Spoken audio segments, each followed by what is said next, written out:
After building over 800 sales funnels and spending over $6 million testing them, I know exactly why your sales funnel isn't working, and I can prove it. There is one marketing philosophy that can take any failing funnel and flip it 180 degrees to consistent lead flow, sales flow, and increased profitability. And every single funnel I've built that's generated more than $1 million started with this one concept. And I call it the cold to sold timeline. And it is critical that you understand this and then actually implement it, because right now you're probably watching this using a slightly different sales funnel to me. Perhaps you're driving different traffic. There may be some differences, but this has to be done in a very particular way. And if it's not, your funnel will fail without question. So let's first understand what we're talking about. When we go out online and we're trying to drive traffic and drum up business and get eyeballs on our stuff, that might be you producing content, running paid ads, whatever the case may be, people start cold. They are completely cold to you. They don't know who you are, therefore they don't trust you, they don't particularly like you, and they don't want to buy from you. They are cold. We are then endeavoring to get them over here to sold. Now, if we imagine that at cold someone is a 0 and sold they are a 10, which means they are ready with credit card in hand to join your program and they are completely sold, then of course we can assume there are stages that we need to tick. There's 1, 2, 3, 4, 5, all the way to 10.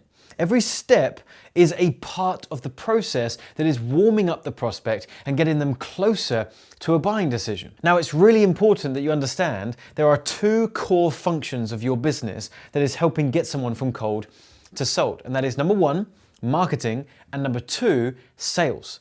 And there is a moment on the cold to sold timeline where you pass off from marketing over to sales.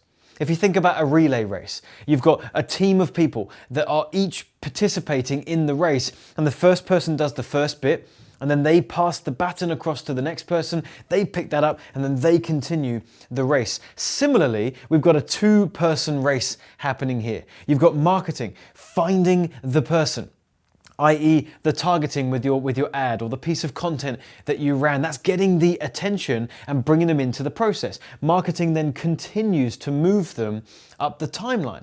They're watching more of your content. Maybe they're now opting into one of your funnels. Maybe they're watching the content in that sales funnel that you have, and eventually there's a moment where marketing says to sales, here's a prospect, you take it from here. Marketing is going to give the information that they have on that prospect up until that point, and sales is going to say, thanks very much, I'll take it from here. And they continue that conversation with the prospect. This might look like at the end of your funnel, offering the person the chance to book onto your calendar. Marketing has done everything that it needs to do to get them up to that point where they say, I'd like to speak to this person, this business, this company. And then sales picks up because now you take that appointment and you endeavor to sell them your program. Now, this is why this is so important, because where you pin that transition from marketing to sales changes everything in your business. There are a couple of areas to not do it, and then there's a sweet spot. So let's talk about firstly the 2 areas that are no man's land and you probably shouldn't do it. Firstly, down at a 2. If marketing is getting your prospect to a 2 out of 10, and then sales is taking from a 2 to a 10, that is exactly why you're on the phone with a prospect and it feels like it's an uphill battle, it's a difficult conversation, and you're being hit with no after no after no. It's because marketing only got them to a 2. So they were nowhere even close to being sold, so you had a really hard time on the phone. Now, I'll give you an example of what a 2 funnel would be. I'll give you an example of what an 8 funnel will be, and then I'll tell you exactly what funnel the sweet spot is. A level 2 funnel would be something like a VSL. It's a very popular funnel strategy. A lot of the marketing gurus will teach this, but the thing that they won't tell you that it requires is an unbelievable amount of volume. You need so many people to be booking these calls at a 2 because there's such a tremendous amount of drop off, because you've got loads and loads and loads of people that are nowhere near qualified. And of course, it's ending up in low conversion rates. You have 100 people that you're speaking to, and maybe you get 7 clients from that. And you've had 93 really difficult, challenging, uncomfortable conversations. I don't know about you, but that's not the type of business that I want to run. So a VSL is a no in my book. I don't like it, I don't really use it, and every now and again I'll test it and I'll try it again, and the results seem to point again to it's not a good strategy, it's a level 2. So then what is a level 8? And furthermore, why is that also no man's land? Because you might say, well John, surely to get people up to an 8 when marketing hands off to sales, that sounds dreamy. That sounds like automation has done so much of the work, and I've just got to pick up these conversations where people are pretty much already sold and everything's great. And the reality is, when you get the 8s booking on your calendar, it is actually absolutely fantastic. The quality is there. You're speaking to high quality prospects that actually want what it is that you have, and it takes very little effort to get them to want to actually buy your stuff. So then, John, why is it in no man's land? Because you are not going to get volume.